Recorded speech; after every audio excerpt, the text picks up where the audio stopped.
Interstellar जो कि science fiction movie है, ये बहुत ही कॉम्प्लिकेटेड मूवी है। इस मूवी में साइंस की मुख्तलिफ थ्योरीज को दिखाया गया है, जैसे worm hole, speed of time, black hole, binary code, gravity, space travel, dimensions और बहुत कुछ। एक बार इस मूवी को देखकर आम इंसान जो साइंस के बारे में इतना इल्म नहीं रखता, उसके लिए ये समझना मुश्किल है। इसलिए आज मैं इस मूवी को डिटेल में एक्सप्लेन करने लगा हूँ। इस मूवी की स्टोरी को सुनकर यकीनन आप इसे कभी भुला नहीं पाएंगे और हैरत में डूब जाएंगे। इस मूवी का मेन कैरेक्टर कूपर है। कूपर पहले नासा में पायलट था, लेकिन अब वो अपने घर ही होता है और अब वो किसान बन गया है, मकई उगाता है। नासा भी बंद हो चुका है, इसलिए उसे भी नौकरी से हाथ धोना पड़ा, जिसकी वजह ये है कि अब दुनिया भूख से लड़ रही है। दुनिया का माहौल ऐसा हो गया है कि अब यहाँ गंदम नहीं उग सकती और उसके साथ कुछ और फसलों का गाना भी जमीन पर पॉसिबल नहीं रहा। इसलिए अब लोग मकई उगाकर गुजारा कर रहे हैं। इसलिए अब दुनिया को साइंटिस्ट की नहीं बल्कि किसानों की जरूरत है। कूपर के दो बच्चे हैं, मर्फ जो कि इंटेलिजेंट है और पढ़ाई में उसका इंटरेस्ट भी है और साइंस में भी दिलचस्पी रखती है। उसका बेटा टॉम जो कि पढ़ाई में एवरेज है। कूपर अपने दो बच्चों और डैड के साथ रहता है। मर्फ जिस कमरे में सोती है वहाँ एक लाइब्रेरी है और वो अपने फादर कूपर को कई दफा बता चुकी है कि शेल्फ से काफी दफा बुक्स खुद ब खुद गिर चुकी हैं, जो कि किसी भूत ने गिराई हैं। और मर्फ को लगता है कि वो भूत उसका फादर कूपर है, लेकिन कूपर उस पर ध्यान नहीं देता और कहता है कि साइंस इन चीजों को नहीं मानती। तो मर्फ कहती है कि आप ही तो कहते हैं कि साइंस नाम ही उस चीज का है कि जिन चीजों को हम समझ नहीं पाते उन्हें एक्सेप्ट करें। तो कूपर कहता है कि तुम इसे गोश्त से मत जोड़ो और तुम्हारी मर्जी, पर तुम ऐसा कर सकती हो कि जो कुछ तुम्हारे रूम में हो रहा है उसे ऑब्जर्व करो और उससे रिजल्ट निकालने की कोशिश करो। फिर हम देखते हैं कि कूपर अपनी फैमिली के साथ बेसबॉल का मैच देख रहा है। तो इस दौरान डस्ट स्टॉर्म आ जाता है, सायरन बजता है, तो सब लोग उठकर भागने लगते हैं। दुनिया में मिट्टी के तूफान आना अब आम सी बात है और ये किसी भी वक्त आ जाते हैं। दुनिया में अब हर जगह डस्ट का राज है, सब कुछ बहुत जल्दी गंदा हो जाया करता है। तो इस डस्ट स्टॉर्म से लोग भागकर मास्क पहन लेते हैं।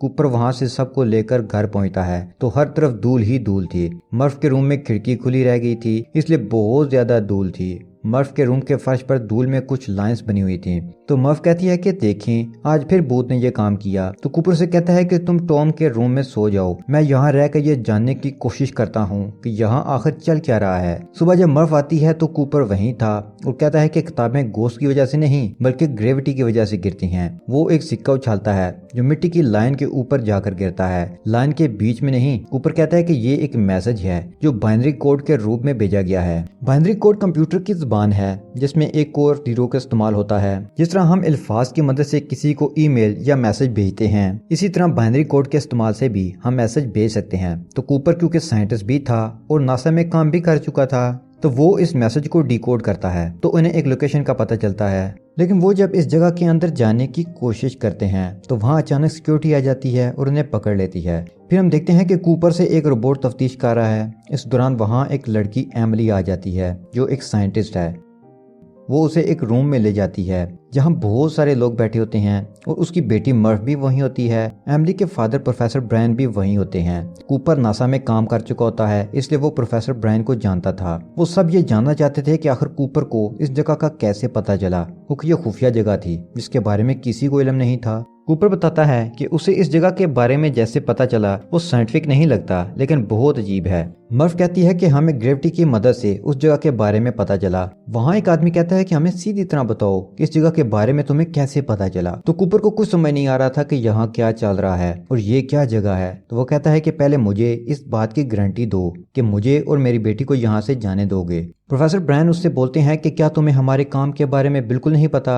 हालांकि कूपर और ब्रायन दोनों इकट्ठे नासा में काम कर चुके थे, लेकिन नासा और दुनिया के बाकी सारे ऐसे इदारे 10 साल पहले ही साइंटिफिक रिसर्च बंद कर चुके थे। लेकिन प्रोफेसर ब्रायन कहते हैं कि नासा आज भी काम कर रहा है, लेकिन दुनिया के लिए ये खत्म हो चुकी है क्योंकि पूरी दुनिया भूख से लड़ी है। इस दौरान अगर उन्हें पता चला कि नासा स्पेस मिशन पर पैसा लगा रहा है तो लोग ये कभी एक्सेप्ट नहीं करेंगे। प्रोफेसर ब्रायन बताते हैं कि दुनिया खत्म होने के करीब है। दुनिया में ज्यादातर फसलें खत्म हो चुकी हैं और जो बच गई हैं वो भी खत्म होने के करीब हैं और जल्द ही खत्म हो जाएंगी। फिर जमीन के टेम्परेचर और माहौल में चेंज आएगी और जमीन पर से ऑक्सीजन खत्म हो जाएगी और सब खत्म हो जाएगा। कूपर कहता है कि जमीन को बचाने का कोई तो रास्ता होगा। तो ब्रायन कहता है कि अब जमीन को बचाया नहीं जा सकता, हमें इसे छोड़कर जाना ही होगा। प्रोफेसर कूपर को बताते हैं कि स्पेस में एंड्योरेंस नाम का नासा का स्पेसशिप है।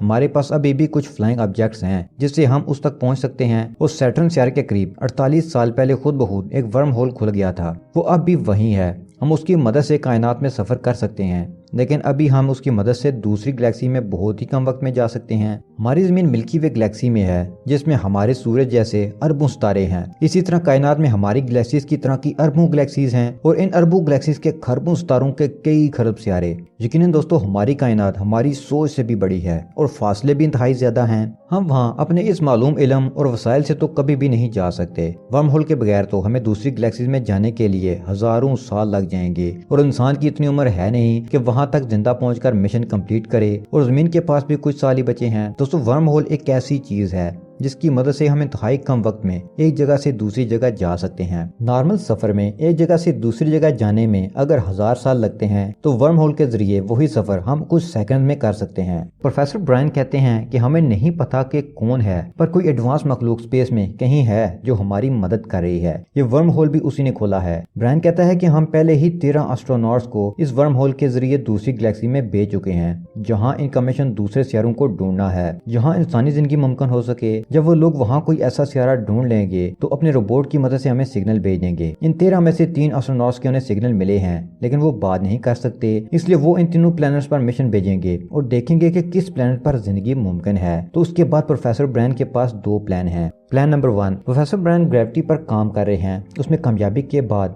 वो जमीन के लोगों को इस प्लैनेट पर भेज देंगे जहां जिंदगी मुमकिन है, और उसके लिए उन्होंने एक स्पेस स्टेशन बनाया हुआ है, और वो स्टेशन यही है जहां अभी वो खड़े हैं। यानी ये कोई बिल्डिंग नहीं है बल्कि एक बड़ी स्पेसशिप है। लेकिन अब सवाल ये है कि इतने बड़े स्पेसशिप को खला में कैसे भेजा जाए। इसके लिए वो ग्रेविटी को कंट्रोल करने के फार्मूले पर काम कर रहे हैं। अगर कुछ देर के लिए जमीन की ग्रेविटी को ऑफ कर दिया जाए तो ये स्पेसशिप हवा में तैरने लगेगा। उसके बाद इसे सिर्फ हिम्मत दिखानी होगी कि किस तरफ जाना है, और इस तरह हम इंसानों को यहाँ से लेकर उड़ जाएंगे दूसरे प्लैनेट्स पर जहां इंसान नई दुनिया शुरू करेंगे। प्लान नंबर 2, कि अगर प्लान नंबर 1 कामयाब नहीं होता तो इंसान अपने साथ 5000 इंसानी डीएनए ले जाएगा और उनकी मदद से इंसानों को बनाया जाएगा और इंसानी नस्ल को बचाया जाएगा, क्योंकि ये तो तय है कि अब जमीन की जिंदगी खत्म होने वाली है और सब लोग और बाकी जमीनी जिंदगी खत्म हो जाएगी। प्रोफेसर ब्रायन कूपर को कहते हैं कि इस मिशन में तुम भी शामिल हो जाओ, क्योंकि तुम एक पायलट हो और हमें एक पायलट की जरूरत है। कूपर मान जाता है क्योंकि ये दुनिया को बचाने की बात है और सबसे बढ़कर उसकी अपनी फैमिली की लाइफ की बात है। लेकिन इस बात से कूपर की बेटी मर्फ बिल्कुल भी खुश नहीं। उसे ये कबूल नहीं कि उसके फादर ऐसे मिशन पर जाएं जहां उनकी जान को खतरा हो और वो कभी वापस ना आ सकें। वो उसे कहती है कि इसके रूम में जो कुछ हो रहा था उसने इस मैसेज को डीकोड कर लिया है, जिसका मतलब है स्टे, यानी रुक जाओ, मत जाओ। लेकिन कूपर उसकी बात नजरअंदाज कर देता है। फिर वो उसे एक घड़ी देता है और कहता है कि हम दोनों के लिए ये घड़ियां मुख्तलिफ तरीके से काम करेंगी, क्योंकि कूपर स्पेस में जहाँ जा रहा है वहाँ वक्त की रफ्तार कम हो गई और जमीन पर वक्त की रफ्तार ज्यादा। तो हो सकता है जब मैं वापस आऊँ तो तुम मेरी उम्र जितनी हो और मैं वैसे का वैसा ही हूँ। उसके बाद कूपर अपने क्रियो के साथ निकलता है। वो स्पेस में जाकर प्लैनेट सैटर्न के पास पहुंचते हैं तो उन्हें वर्म होल नजर आ जाता है। वो वर्म होल में दाखिल हो जाता है और वो मुख्तलिफ किस्म के एक्सपीरियंस को फील करता है। फिर वो इससे होते हुए दूसरी गैलेक्सी में पहुंच जाते हैं और एक ब्लैक होल को देखते हैं जो इन 3 सियारों के पास था। इस ब्लैक होल का नाम गारगेंडुआ था। 3 प्लैनेट जहां से उन्हें सिग्नल मिले थे वो इस ब्लैक होल का चक्कर इसी तरह लगाते हैं जैसे हमारी जमीन सूरज के गिर्द। अब वो देखते हैं कि इनकी स्पेसशिप की लोकेशन के करीब तरीन मिलर प्लैनेट होता है, तो कूपर उस पर जाने का फैसला करता है। लेकिन ये प्लैनेट ब्लैक होल के करीब है, तो इसलिए इस प्लैनेट पर टाइम स्लो होता है, यानी इस प्लैनेट पर गुजरा 1 घंटा जमीन के 7 सालों के बराबर होगा। दोस्तों, ब्लैक होल हमारी कायनात की एक ऐसी पुरस्कार चीज है जिसमें ग्रेविटी इंतहाई ज्यादा होती है। ये अपने रास्ते में आने वाली हर चीज को निगल जाता है और इनके जितने करीब जाएं वक्त की रफ्तार कम हो जाती है। यही वजह है कि इस प्लैनेट पर गुजरा 1 घंटा जमीन पर 7 सालों के बराबर होता है। तो कूपर एमिली और दूसरे साथी के साथ प्लैनेट पर जाने की तैयारी करता है। इनका एक साथी रोमली स्पेसशिप पर रहकर ब्लैक होल को ऑब्जर्व करने का फैसला करता है। वो लोग प्लैनेट पर पहुंच जाते हैं और वहां जाकर देखते हैं कि वहां पूरे प्लैनेट पर 2 से 3 फुट पानी खड़ा होता है और कुछ भी नहीं था। यहाँ पर इंसान कैसे रह सकते थे, और सिग्नल का पीछा करते उन्हें इस स्पेसशिप का मलबा भी मिल जाता है जो इस प्लैनेट पर आया था और जमीन पर सिग्नल भेजा था। एमिली इस स्पेसशिप की तरफ जाकर कोई अहम पुर्जा लेना चाहती थी जो कि मालूमात फराहम करता, तो कूपर उसे वापस आने का कहता है क्योंकि वो देखते हैं कि एक बहुत बड़ी पानी की लहर उनकी तरफ आ रही है जो कि देखने में किसी पहाड़ की तरह नजर आ रही थी। इस प्लेनेट पर ग्रेविटेशनल पुल इतना ज्यादा होता है कि वो पानी की लहरों को कई सैकड़ों फुट ऊपर तक उठा देता है। कूपर चीखता है और एमिली को जल्दी वापस आने का बोलता है, लेकिन एमिली इस शिप की तरफ जाती है और फंस जाती है। फिर बोट उसे बचाकर शिप की तरफ ले आता है, लेकिन इस दौरान उनका एक साथी बाहर पानी में बह जाता है और मारा जाता है। इनका फ्लाइंग ऑब्जेक्ट बड़ी लहरों में बहने लगता है और वो स्टार्ट नहीं होता क्योंकि उसके इंजन में पानी भर जाता है, और वो तभी स्टार्ट होगा जब पानी निकल जाएगा। इन्हें इस प्लेनेट पर फंसे 3 घंटे गुजर जाते हैं। जब वो वापस अपने स्पेसशिप में पहुंचते हैं तो देखते हैं कि जो साथी वो स्पेसशिप में जवान छोड़कर गए थे वो बूढ़ा हो गया है। कूपर कहता है कि हमें कितने साल हो गए, तो वो कहता है 23 साल 4 महीने और 8 दिन। वो कहता है कि तुम्हारे घर से मैसेज भी आए हैं। कूपर जाकर मैसेज देखता है तो वो अपने बेटे को देखता है जो काफी बड़ा हो चुका है। वो बताता है कि उसके दादा अब नहीं रहे और मेरी शादी हो चुकी है और बच्चे भी हैं। कूपर की बेटी मर्फ ने उसके लिए सिर्फ एक ही मैसेज भेजा था क्योंकि वो उससे नाराज थी। वो इस मैसेज को इस दिन भेजती है जिस दिन उसका बर्थडे होता है, क्योंकि कूपर ने उसे कहा था कि शायद मैं उस दिन वापस लौटूं जब तुम मेरी उम्र की हो जाओ। आज मर्फ उस उम्र की थी जिस उम्र में कूपर प्लेनेट अर्थ से इस मिशन पर निकला था। यहाँ हम ये भी देखते हैं कि मर्फ साइंटिस्ट बन चुकी है और वो प्रोफेसर ब्रायन के साथ नासा में काम करती है। अब हम कूपर के स्पेसशिप पर वापस आते हैं तो देखते हैं कि कूपर की टीम इस बात का फैसला कर रही थी कि बाकी के बचे हुए 2 प्लैनेट्स पर से किस पर जाया जाए। कूपर और एमिली कहते हैं कि इन्हें मेन के प्लैनेट पर जाना चाहिए क्योंकि वो उनके स्पेसशिप के करीब है, लेकिन एमिली कहती है कि हमें एडमिंट के प्लैनेट पर जाना चाहिए क्योंकि वहाँ का डेटा ज्यादा मुस्तनद है। लेकिन यहाँ पता चलता है कि वो एडमिंट से प्यार करती है, लेकिन यहाँ प्रॉब्लम है कि उनके पास इतना फ्यूल नहीं बचा कि वो इन दोनों प्लैनेट्स को विजिट कर सकें। इसलिए ये डिसाइड होता है कि ये लोग मैन के प्लैनेट पर जाएंगे। वहाँ जाकर ये देखते हैं कि मैन स्लीपिंग चैम्बर में सोया हुआ था है, वो उसे जगाते हैं। वो उठने के बाद बताता है कि अभी हम जिस जगह हैं यहाँ एमोनिया गैस बहुत ज्यादा है, लेकिन ऊंचाई पर माहौल इंसानी बस्ती बसाने के लिए नॉर्मल है। वो देखते हैं कि मैन का रोबोट बंद पड़ा था, हालांकि उसे ऑन ही रहना चाहिए था। तो मैन कहता है कि ये गलत इन्फॉर्मेशन दे रहा था, इसलिए मैन इसे बंद कर दिया। इस रोबोट का काम था सही इन्फॉर्मेशन वापस जमीन तक पहुंचाना। दूसरी तरफ जमीन पर हम देखते हैं कि प्रोफेसर ब्रैंड अपनी आखिरी सांसें ले रहे हैं और वो मर्फ को बताते हैं कि ग्रेविटी की इक्वेशन कभी भी मुकम्मल नहीं हो सकती। इसे मुकम्मल करने के लिए उन्हें ब्लैक होल के डेटा की जरूरत थी जो ना तो उनके पास थी और ना उन्हें कहीं से मिलने की उम्मीद थी। प्रोफेसर बताते हैं प्लान 1 था ही नहीं, बल्कि हमारा प्लान यही था कि इंसानी डीएनए लेकर ऐसे प्लेनेट पर जाएं जहां का माहौल इंसानी जिंदगी के लिए मौजूद हो और वहां इंसानों की बस्ती बसाई जाए, क्योंकि मुस्तकबिल करीब में जमीन पर सारे लोग मारे जाएंगे, जमीन रहने के काबिल जो नहीं रहेगी। इसलिए इंसानी नस्ल को बचाने का हमारा यही प्लान था। फिर मर्फ एमिली को मैसेज भेजती है कि प्रोफेसर ब्रैंड मर चुके हैं और उसे बताती है कि मुझे तुम लोगों के प्लान का पता चल चुका है। क्या तुम्हें पता था? क्या मेरे डैड को इसका पता था? वो बहुत दुखी थी क्योंकि उसके फादर अब कभी वापस नहीं आने वाले थे। इस मैसेज को कूपर भी सुन लेता है।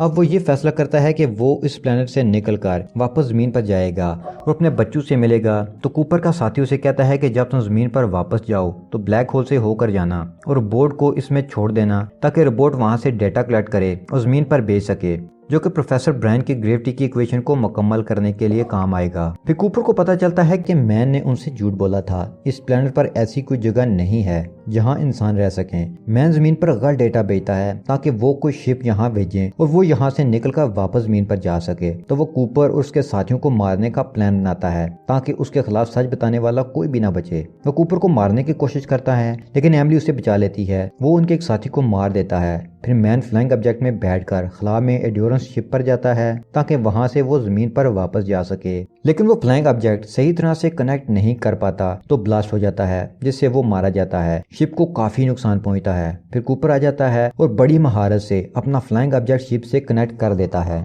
अब हम देखते हैं कि शिप ब्लैक होल की तरफ खींचा जा रहा है, लेकिन वो उसे तीसरे प्लेनेट की तरफ ले जाना चाहते थे। कूपर अब स्लिंग शॉट फिनोमेना को यूज करना चाहता था, यानी ब्लैक होल के ग्रेविटेशनल पुल को इस्तेमाल करके वो शिप को तीसरे प्लेनेट की तरफ धकेलना चाहता था और वो इसमें कामयाब हो जाता है। फिर कूपर अपने रोबोट को ब्लैक होल में भेज देता है, लेकिन इससे राब्ता टूट जाता है। फिर कूपर अपने फ्लाइंग ऑब्जेक्ट को भी शिप से अलग कर लेता है ताकि उसका वेट कम हो सके। अब एमिली अकेली ही तीसरे प्लेनेट की तरफ जा रही थी। कूपर जो कुर्बानी इसलिए देता है ताकि प्लेनेट ऊपर अमल करके इंसानियत को बचाया जा सके। इस दौरान कूपर का फ्लाइंग ऑब्जेक्ट तेजी से ब्लैक होल की तरफ खींचा चला जाता है। फ्लाइंग ऑब्जेक्ट उसे इससे बाहर निकलने का कहता है तो वो उससे डिटैच हो जाता है। फ्लाइंग ऑब्जेक्ट फिर ब्लास्ट हो जाता है। दोस्तों, ब्लैक होल कायनात की वो ताकत है, वो चीज है जो हर चीज को, प्लैनेट, स्टार्स जो सामने आए अपने अंदर खींच कर किसी और ही दुनिया में ले जाता है। और ब्लैक होल के अंदर जैसे जैसे जाएं उसकी चौड़ाई कम होती जाती है और एक मुकाम आता है जहां वो खत्म हो जाता है। वहीं से निकलकर कूपर एक टेस्रिक में पहुंच जाता है। यहाँ रोबोट भी उसके राब्ते में वापस आ जाता है। वो उसे बताता है कि वजह नहीं मालूम और कैसे पर फिफ्थ डायमेंशंस के लोगों ने इंसानों की मदद के लिए इसको बनाया है। दोस्तों, डायमेंशंस को सादा ज़बान में बयान करें तो किसी चीज की अतराफ हैं जिनको इंसान ऑब्जर्व कर सकता है, जैसे उसकी लंबाई, चौड़ाई और गहराई। टाइम को फोर्थ डायमेंशन भी कहा जाता है,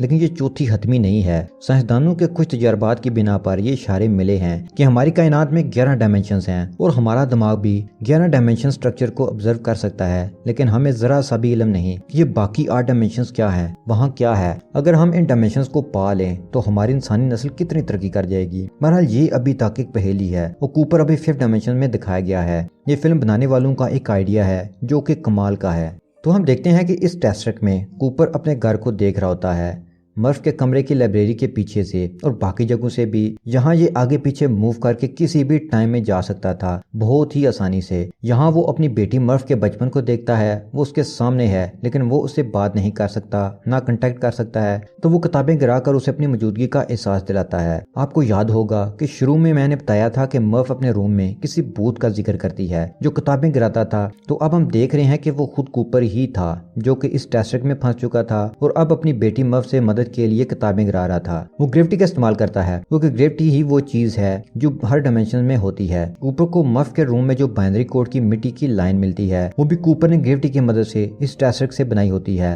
वो मर्फ और अपने आप को वहां से मैसेज भेज रहा होता है। उस ट्री का मैसेज भी भेजता है जो मर्फ अपनी नोटबुक में लिख लेती है, लेकिन लाख कोशिश के बावजूद कूपर ये नहीं बता पाता कि वो एक टेस्ट्रिक में फंसा हुआ है और वही है जो मैसेज भेज रहा है। इसी दौरान उसे मैसेज मिलता है कि उसने ब्लैक होल का सारा डेटा इकट्ठा कर लिया है, जिसकी मदद से अब वो प्रोफेसर ब्रायन की ग्रेविटी की इक्वेशन मुकम्मल कर सकते हैं। तो यहाँ कूपर समझ जाता है कि फिफ्थ डायमेंशंस के लोगों ने उसे नहीं चुना बल्कि मर्फ को दुनिया बचाने के लिए चुना है। इसीलिए तो मैं यहाँ हूँ और वो चाहते हैं कि मैं यहाँ से मर्फ को इन्फॉर्मेशन दूँ और वो जानते हैं कि मर्फ नासा में साइंटिस्ट है, इसलिए वो मेरे जरिए उसे ये सारा डेटा पहुंचाना चाहते हैं और इस इन्फॉर्मेशन की मदद से वो ग्रेविटी के इक्वेशन को सुलझा लेगी और फिर खत्म होती दुनिया को बचा लेगी। अब मसला ये था कि वो रोबोट से ब्लैक होल का लिया हुआ डेटा बताए कैसे। तो वो देखता है कि बुक शेल्फ पर वो घड़ी रखी होती है जो उसने वहां से निकलते वक्त मर्फ को दी थी। तो वो मॉर्फ कोड को घड़ी की सुइयों पर ट्रांसफर कर देता है। ये एक खुफिया जुबान है जिसे जानने वाले इसे डी कोड करके मैसेज को समझ जाते हैं। अब माँ वापस अपनी लाइब्रेरी में आती है